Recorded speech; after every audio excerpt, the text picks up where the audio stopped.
চলিত অধিৱেশনৰ কাৰ্যকাল চমুৱাই আনি 29 জুলাই 2026 তাৰিখে সমাপ্ত কৰিবলৈ সিদ্ধান্ত গ্ৰহণ কৰে।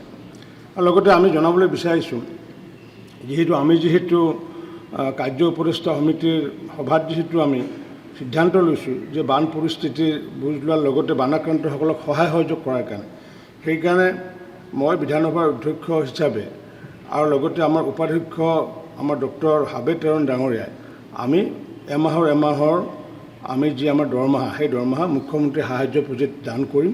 আৰু লগতে আমাৰ বিধানসভাৰ সচিবালয় যিমানবোৰ আমাৰ বিষয়া কৰ্মচাৰী আছে তেওঁলোকৰ এদিনৰ দৰমহা বানাক্ৰান্তসকলৰ কাৰণে আগবঢ়াব। দলৰ ফালৰ পৰা কৈছোঁ, বহুতে অলৰেডি দিছেই, মাননীয় মুখ্যমন্ত্ৰী ডাঙৰীয়াক নিজৰ এমাহৰ দৰমহা দিছেই। তথাপিতো আমি সমূহীয়াভাৱে সকলোৱে দিম বুলি সিদ্ধান্ত ল'লোঁ। আচ্ছা, চবেই এমাহৰ দৰমহা মাননীয় মুখ্যমন্ত্ৰী সকলো বিধায়ক আমাৰ দলৰ সকলোৱে দিম।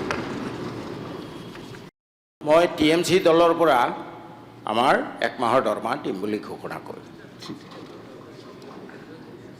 আমি ইতিমধ্যে তাত গৈ আহিছোঁ, কিবা এটা লৈও গৈছিলোঁ। তথাপিও যেহেতু বিধানসভাৰ অন্যান্য সদস্যসকলে 1 মাহৰ দৰমহা দিব বিচাৰিছে, গতিকে আমি কংগ্ৰেছ দলৰ ফালৰ পৰাও আমি 1 মাহৰ দৰমহা আমি দিম।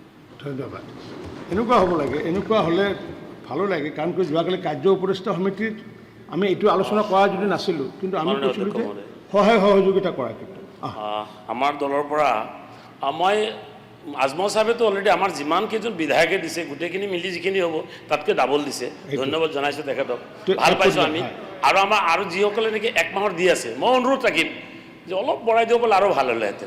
গতিকে মই ছাৰ 2 লাখ টকা মই ছাৰ দিম, মোৰ দলৰ তৰফৰ পৰা ছাৰ মই 2 লাখ টকা দিম। 1 মাহৰ দৰমহাৰ লগত আৰু অলপ বঢ়াই 2 লাখ টকা দিম ছাৰ মই।